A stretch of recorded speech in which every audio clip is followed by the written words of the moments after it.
वीरों, वीरांगनाओं और शौर्य गाथाओं की जहां बात आती है, वहां जहन में स्वतः ही बुंदेलखंड की तस्वीर झलकने लगती है। झांसी की रानी लक्ष्मीबाई और आल्हा उदल की वीर गाथाओं, राष्ट्रकवि मैथिली शरण गुप्त और साहित्यकार वृंदावन लाल वर्मा की कलम की धार की साक्षी है यह भूमि। हॉकी के जादूगर मेजर ध्यानचंद की कर्मभूमि है यह बुंदेली धरा। इसी वीर भूमि वसुंधरा के एक छोटे से गांव की शख्सियत ने एक नया इतिहास फिर से रचकर इस भूमि का मान बढ़ाया है। गरीबों, किसानों और मजदूरों के लिए प्रकाश पुंज बने इस व्यक्तित्व का नाम है डॉक्टर चंद्रपाल सिंह यादव।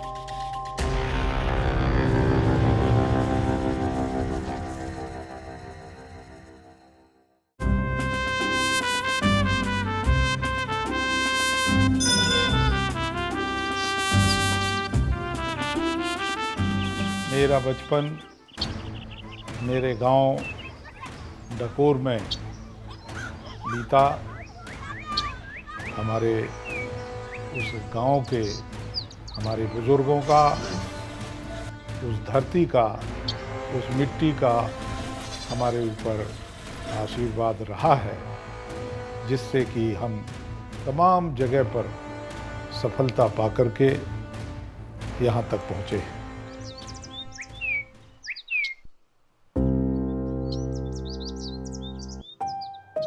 यह है बुंदेलखंड की वीर धरा से उपजा एक साधारण से समाज का प्रखर तेज बिखेरता बालक।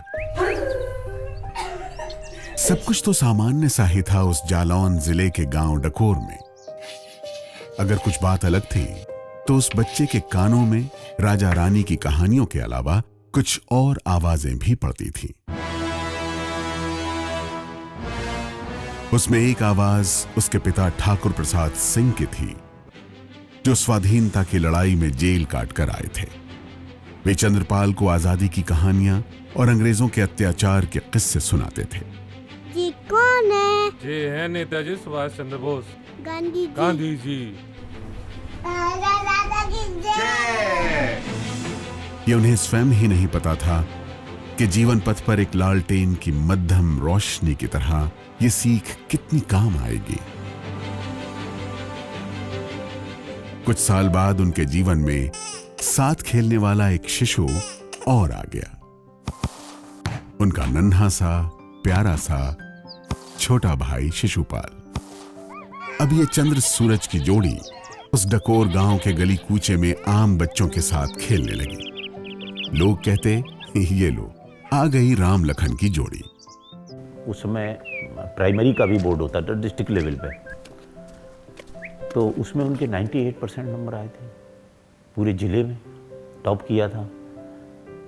ऐसे ही जो जूनियर हाई स्कूल बोर्ड होता था, उस समय भी उन्होंने पूरे बुंदेलखंड को टॉप किया था पढ़ने में।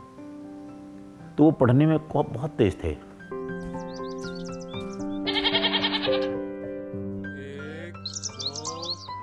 एक सादा जीवन और उच्च विचार की सीख देने वाले पिता ने बालक चंद्रपाल को बचपन से ही जमीन से जोड़े रखा। वे गांव के और बच्चों के साथ खेलते तो थे, लेकिन खेल खेल में उन्हें समय की कीमत और कर्म के प्रति सजग रहने का ज्ञान भी हो गया। चंद्रपाल, चलो। वे अपने पिता के साथ खेत पर काम भी करते थे। हम अपने परिवार के लोगों के साथ खेत और खलिहान में जाया करते थे। उनके काम में हाथ भी बटाते थे। हमारा लगाव उस मिट्टी से, उस खेत से और उस खलिहान से आज भी है।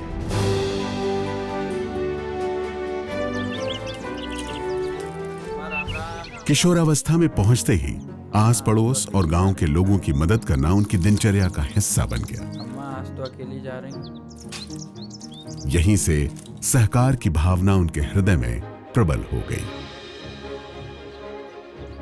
हम तुम्हें 1 रुपया नहीं दें, जो देखो तुम अपना हिसाब। रुपये जाने दो, खाने को रोटी तो दे दो। 2000 रुपया लगाए तो उसको क्या करो। समाज में फैली विसंगतियां, अमीर गरीब में भेद, दलितों और किसानों का दर्द उन्हें बेचैन करने लगा। अम्मा आई थी, बचुरिया धर गई सोने की। चंद्रपाल को लगा अब आवाज उठाना जरूरी है, लेकिन सब कुछ तो एक साथ ही नहीं हो सकता था। कभी पढ़ाई पिछड़ जाती, कभी खेती, कभी समाज के काम, तो कभी घर। चंद्रपाल जिद के पक्के नवयुवक थे। शिक्षा और समाज सेवा ही उनके संकल्प थे।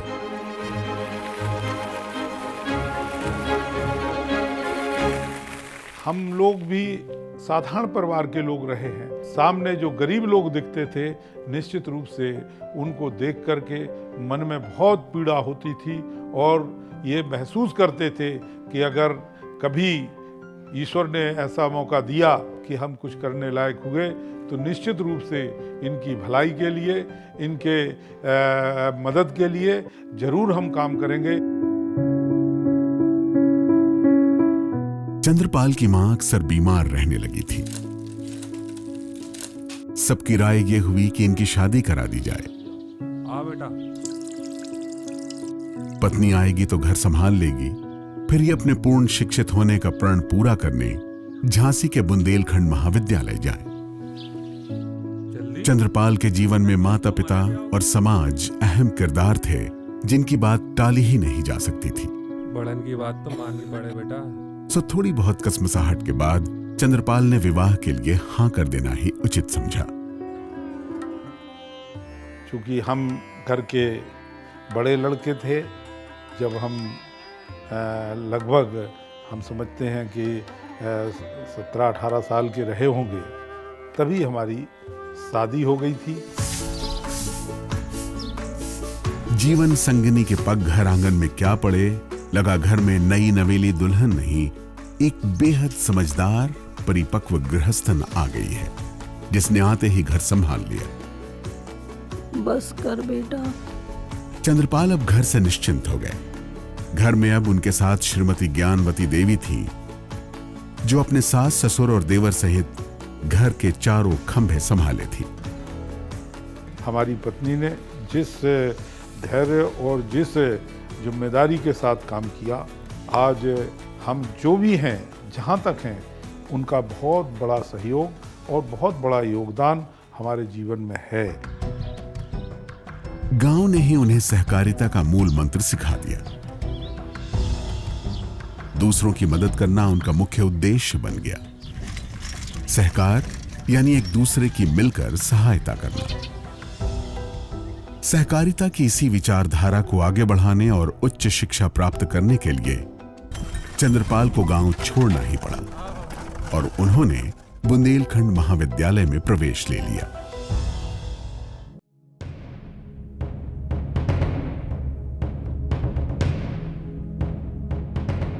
छात्र जीवन में छात्रावास की बहुत ही महत्वपूर्ण भूमिका है, क्योंकि जब हम एक संयुक्त परिवार को छोड़ करके पढ़ने के लिए आते हैं तो निश्चित रूप से एक हम बहुत बड़े परिवार के साथ जुड़ जाते हैं। महाविद्यालय में प्रवेश के कुछ ही समय बाद चंद्रपाल के ऊपर मानो वज्रपात हो गया। उनकी मां का निधन हो गया। उनकी जिम्मेदारियां और बढ़ गईं। कॉलेज के साथियों की संगत ने चंद्रपाल की सहकारिता के प्रति विचारधारा को एक नई रंगत दे डाली। उनके कॉलेज के साथी दामोदर गेड़ा, शंभू राय, कैलाश गुप्ता आदि ने उनकी कर्मठता से ही जान लिया कि उनका साथी चंद्रपाल एक दिन बुंदेलखंड ही नहीं बल्कि देश का नाम दुनिया में रोशन करेगा। चंद्रपाल सिंह जी के साथ काफ़ी समय बिताया। हर आदमी प्रभारी नहीं बन सकता, हर आदमी किसी परिवार का मुखिया नहीं बन सकता। यदि उसके अंदर गहराई है, वो आदमी को पहचानना सीख जाए, वो आदमी के अंदर उतरना सीख जाए कि इस आदमी में क्या दिखता है हमें, तो निश्चित रूप से फिर वो आदमी परिवार चला लेगा और पार्टी चला लेगा। चाहे कोई भी हो, चाहे विपक्षी हो, चाहे कोई हो, वो आकर्षण हर आदमी में नहीं मिलता है। तो मेरे को तो स्टार्टिंग से ही लगता था कि ये कोई बहुत बड़े नेता बनेंगे। चंद्रपाल जी ने MSc, MA, B.Ed और LLB की डिग्रियां हासिल की।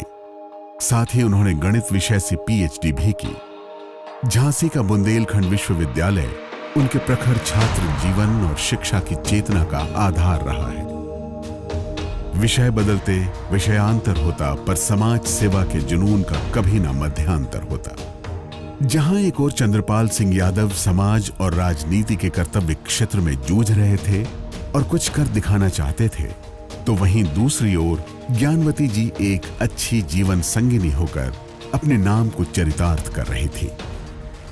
वो देवर को पुत्रवत प्यार देती रही, देवर उन्हें मां जी ही कहने लगे। ससुर को पिता मान बैठी तो ससुर ठाकुर प्रसाद सिंह ने अपनी बहू को बेटी सा प्यार दिया।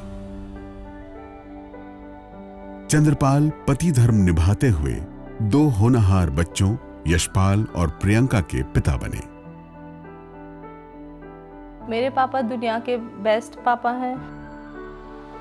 जब से मैंने होश संभाला और जब से उन्हें देखा तो लोगों के लिए काम करते ही देखा। वो महिला सशक्तिकरण के काफ़ी बड़े पक्षधर हैं। उन्होंने मुझे भी डॉक्टर बनाने के लिए काफ़ी मुझे प्रोत्साहित किया। बचपन में हालांकि हम लोगों को बहुत कम समय मिला उनसे बात करने का, उनके साथ रहने का, लेकिन वो काफ़ी प्रोटेक्टिव और केयरिंग टाइप के हैं। जब कभी भी हमें उनकी ज़रूरत होती है तो वो हम लोगों के साथ होते हैं।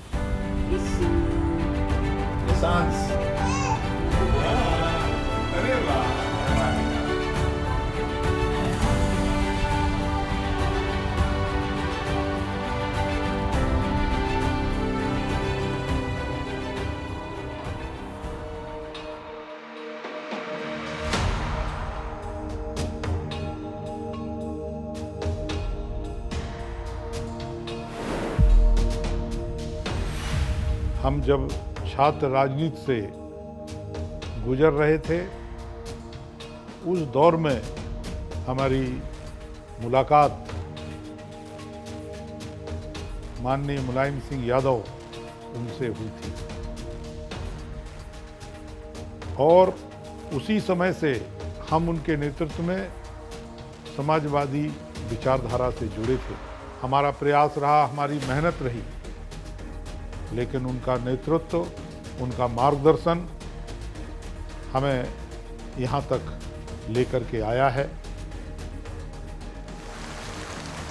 बुंदेलखंड महाविद्यालय में छात्र यूनियन के वे हमेशा प्रमुख अधिकारी रहे।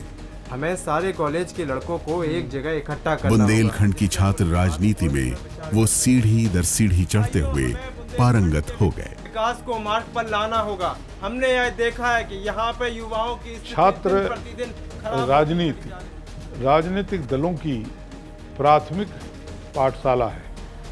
वहाँ से लोगों के मन में विचार आते हैं। वहाँ की राजनीति जो है हम लोग बनाएंगे। डकोर के छोटे से प्राथमिक विद्यालय और सरकारी इंटर कॉलेज उरई से चला ये युवक सक्रिय राजनीति के क्षेत्र में उतर ही गया।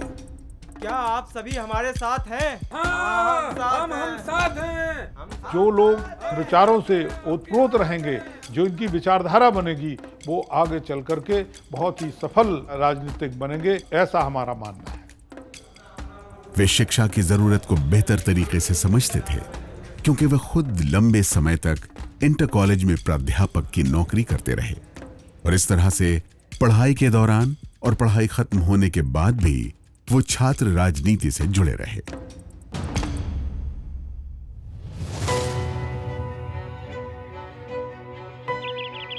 कुछ किसानों को पानी यहाँ से मिल जाएगा। चंद्रपाल सिंह अब सहकारिता आंदोलन के जरिए मजदूर, किसान और समाज के वंचित तबके के उत्थान में जुट गए। अरे भैया राम राम। उनका 21 साल की उम्र से शुरू हुआ सहकारिता राजनीति का सफर अद्भुत रहा। क्या दादा सही कह रहे कि नहीं कह रहे? साधन सहकारी समिति, बुंदेलखंड विकास निगम तो शुरुआती मील के पत्थर थे।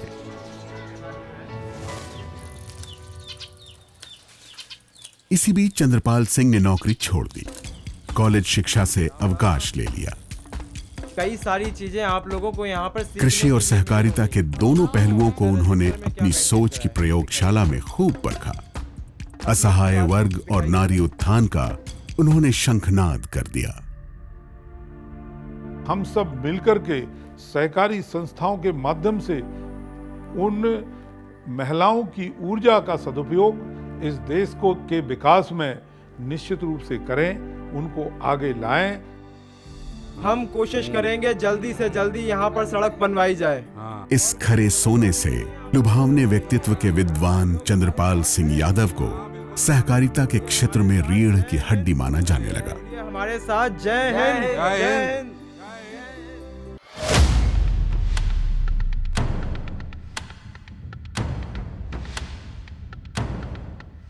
चंद्रपाल सिंह ने 1993 में पीसीएफ का चुनाव लड़ा और निर्विरोध पीसीएफ के अध्यक्ष पद पर आसीन हुए।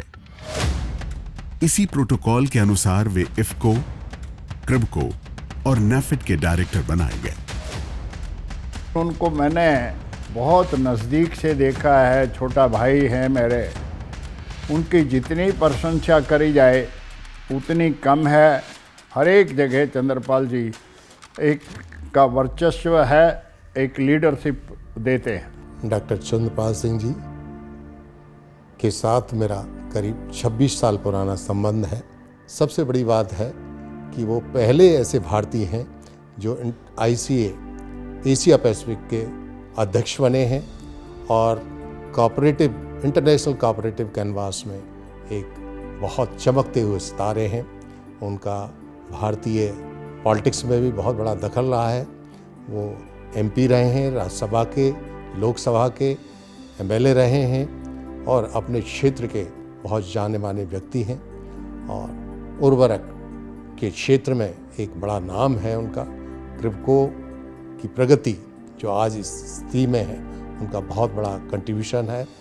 विगत 2 साल में 2 नई इकाइयां हम लोगों ने जोड़ी हैं जो उनकी प्रेरणा से ही संभव हो सका है। उनकी जो क्वालिटी थी कि कोऑपरेटर को भी साथ लेना और हमारे विजन और मिशन को भी आगे बढ़ाना, इस सबसे बड़ी मैनेजमेंट की क्वालिटी थी।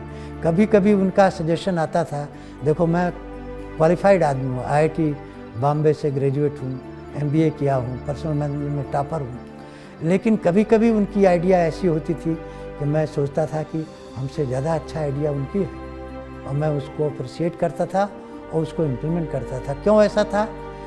क्योंकि वो टोटली कमिटेड थे कंपनी के बारे में, पूरी श्रद्धा निष्ठा के साथ क्रिबको के साथ जुड़े हुए थे। ये बड़ी रेयर क्वालिटी होती है और जितने कोऑपरेटर हैं उनमें ये अद्वितीय क्वालिटी थी चंद्रपाल जी की कि जो निष्ठा, कमिटमेंट, डिवोशन और परसिवरेंस उन्होंने कंपनी के लिए दिखाया और रिमार्केबल थी।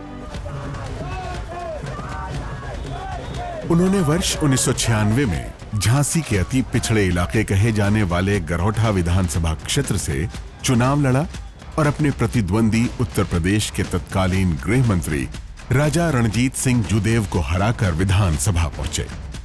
अलग अलग राजनीतिक विचारधाराओं के बावजूद भी उनके और रणजीत सिंह जूदेव सहित अन्य विपक्षी दलों के नेताओं से अच्छे संबंध रहे। क्षेत्र को विकास की मुख्य धारा से जोड़ने के लिए वे बिना किसी भेदभाव के इनसे विचार विमर्श भी करते रहे। हम विधायक बने, हमने विधानसभा में भी अपने परफॉर्मेंस के माध्यम से लोगों में अपनी विचारधारा को पहुंचाने का प्रयास किया।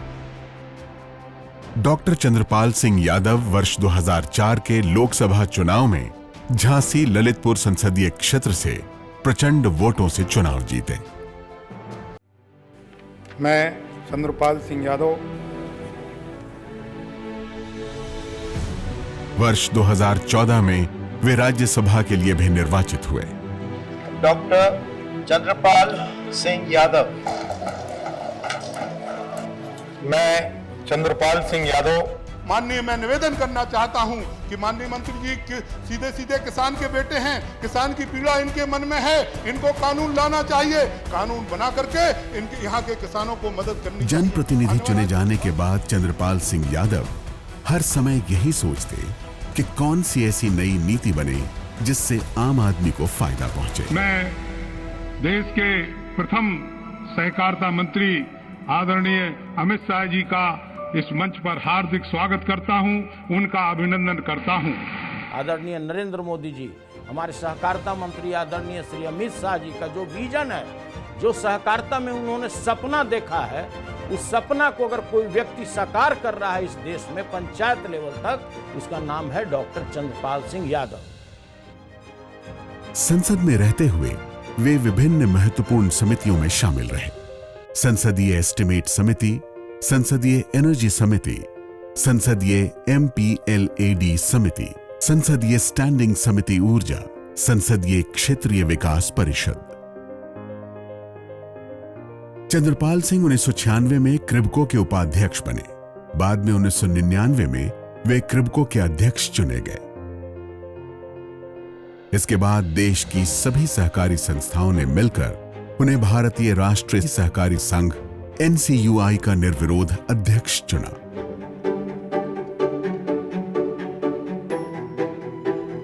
हमारी कारकिर्दी बनाने में उनका सहयोग, उनकी दृष्टि मेरे जीवन में काफी प्रभावित है। वही गुण उनकी ऊंचाई को बढ़ाता है। उन्होंने 11 वर्षों तक इस पद पर रहकर कीर्तिमान स्थापित किया। मुझे लगता है कि बहुत सारे लाखों करोड़ों लोगों के वो प्रेरणा स्रोत हैं। चाहे राजनीति की बात हो, सहकारिता की बात हो, इंसानियत की बात हो, समाज सेवा की बात हो, हर क्षेत्र में नंबर 1 है। I had an opportunity to work with him as a marketing director for 4 years 9 months and managing director for 5 years 9 months while I was working in Cribco. I feel honored to share few of my experiences during that period. Sri Chandrapal Singh ji personal support and guidance, we could able to tie up for DAP for a long term with Maden, a phosphatic company in Saudi Arabia for DAP supply to Cribco.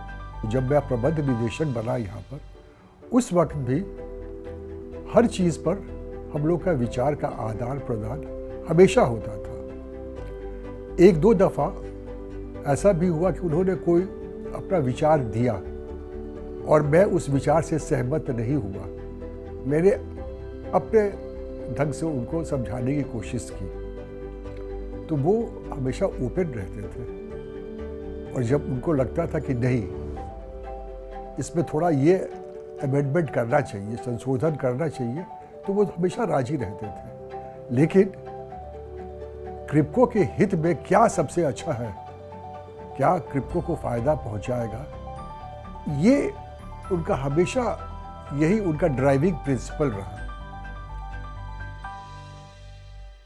वंचित समाज को विकास के मुख्य धारा से जोड़ने के लिए उन्होंने समय समय पर सांस्कृतिक कार्यक्रमों के जरिए विभिन्न मुद्दे उठाए।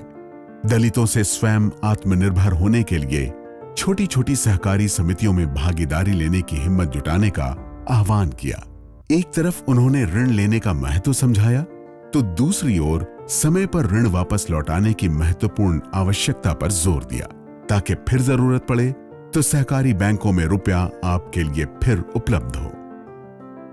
गांव गरीब खेत खलियान का आदमी सहकारिता से जुड़ता है, गांव की प्राइमरी सोसाइटी से जुड़ता है। वहां उसको सस्ते ब्याज की दरों पर ऋण उपलब्ध होता है, उसको अच्छी क्वालिटी का खाद मिलता है, नई तकनीकी आधार पर तैयार किया हुआ बीज उसको उपलब्ध होता है। अच्छा उत्पादन होने के बाद जब वो बाजार में लेकर के जाता है तो उसको अच्छी दरों पर बेचने में तमाम सहकारी संस्थाएं उनकी मदद करती हैं। एक लंबे राजनैतिक जीवन में वो लोगों को और उनके कार्यों को आसानी से नहीं भूलते। एक फॉर्मूला तैयार कर रखा है उन्होंने अपने ही मन में, छोटे से छोटा काम भी बड़ा काम समझकर करो। इसी आदत ने चंद्रपाल जी को प्रशंसकों और चाहने वालों से हमेशा के लिए जोड़ दिया। 30 साल से भी ज्यादा के कार्यकाल में उन्होंने सहकारिता के क्षेत्र में क्रांति हिला दी। वो विज्ञान की पृष्ठभूमि से होने के कारण कृषि क्षेत्र में तकनीकी प्रयोगों की ओर खास ध्यान देने लगे। वो ये भी अच्छी तरह समझते थे कि बिना शिक्षा का दामन थामे किसान, छोटा व्यापारी, मजदूर, दलित, महिलाएं हरगिज आगे नहीं बढ़ सकते। डीएम से हो चाहे कमिश्नर से हो, जिससे हो, यहाँ इस लेवल पे बात सबसे करेंगे और तुरंत उसका समाधान निकालेंगे। मैं एक इंसिडेंट बताना चाहूँगा।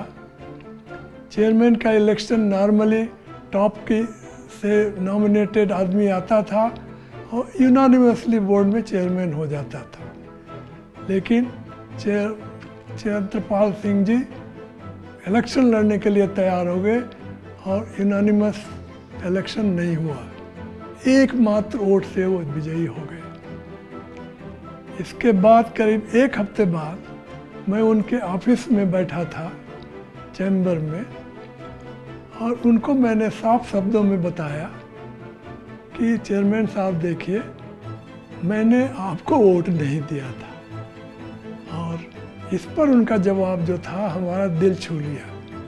वो खाली मुस्कराए और कहे, सिंह साहब मैं सबकी भावनाओं का इज्जत करता हूँ, आपको जो ठीक लगा वो वैसे दिया, मुझको कोई शिकवा शिकायत नहीं है। ये दर्शाता है कि आदमी दूसरी की भावनाओं का कितना इज्जत करता है और उनके लिए हमारा रिस्पेक्ट हमेशा के लिए बढ़ गया। चंद्रपाल सिंह को समाजवादी पार्टी में प्रदेश के प्रमुख महासचिव की महत्वपूर्ण जिम्मेदारी दी गई थी। वो दिन था और आज का दिन है। बुंदेलखंड ही नहीं, उत्तर प्रदेश के हर कोने से लोग चंद्रपाल सिंह यादव के पास अपनी सभी तरह की समस्याएं लिए दौड़े चले आते हैं। वो बहुत ही ग्राउंडेड हैं। जब भी वो गरीब लोगों से या जो इस तरह के पिछड़े हुए लोग हैं उनसे मिलते हैं, ज़रूरतमंद से मिलते हैं, उनकी बहुत ही मदद करने के लिए उनमें एक ललक रहती है। और इन सब व्यस्तताओं के बीच भी वो परिवार को, अपने लोगों को पूरा समय देते हैं। इतने उदारवादी होने के खामियाजे भी भुगतने पड़ते हैं, क्योंकि राजनीति की शतरंज में कौन किसे कब मात दे जाए कुछ पता नहीं। चूंकि वे स्वर्गीय मुलायम सिंह यादव के करीबी थे, इसीलिए विपक्षियों ने एक राजनीतिक षड्यंत्र में चंद्रपाल सिंह को भी फंसा दिया, जिसके चलते उन्हें जेल भी जाना पड़ा। 3 महीने की जेल भी उनका आत्मबल तोड़ नहीं पाए। वो ही एक दौर था, एक लंबे समय तक, कि जब हमने काफ़ी जीवन में सबसे ज़्यादा समय फिल्म देखने में अगर व्यतीत किया तो जेल में रह कर के किया।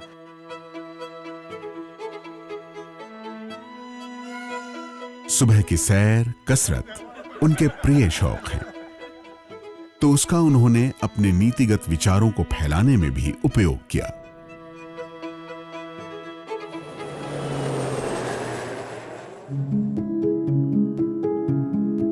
एक अतुलनीय कार्यकर्ता।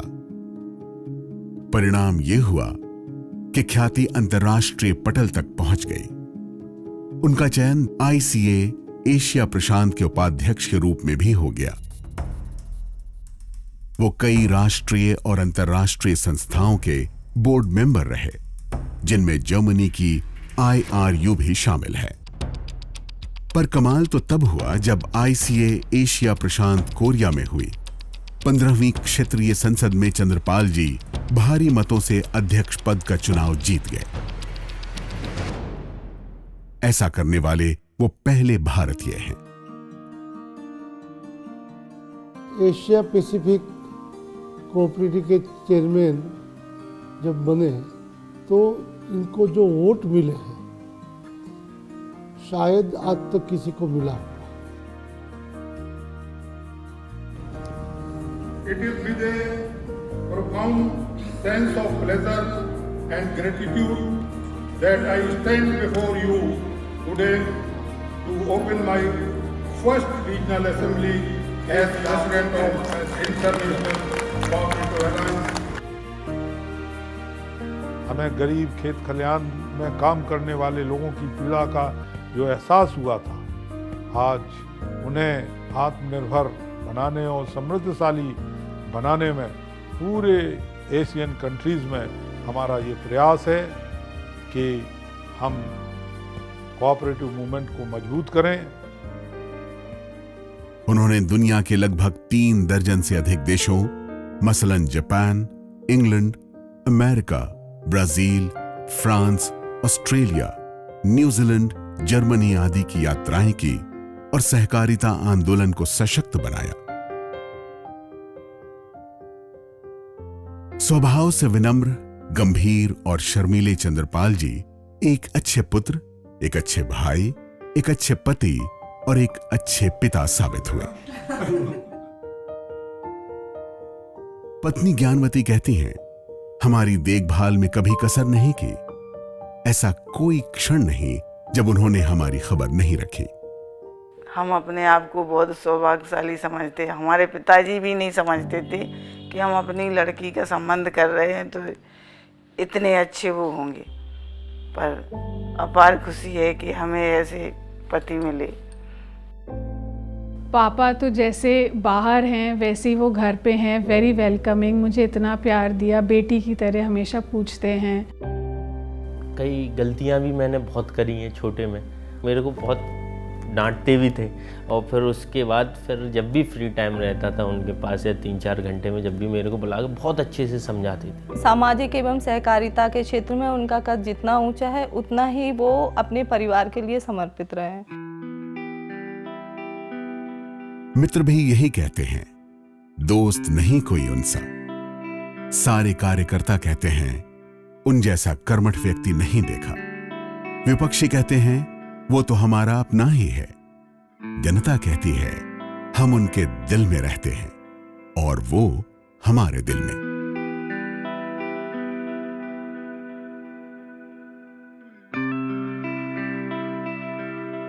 हमारे बिखरे सपनों को वो समेटता है, फिर से हमारी आंखों में सजाता है। सूर्यमुखी सपना टूटा है, किंतु अंधेरे को दी आंखें, ताकि हजारों सूर्य अजन में इसी कोहरे में से झांके। वो हमारी उम्मीद की चमकती किरण है, हमारा साथी चंद्रपाल सिंह यादव।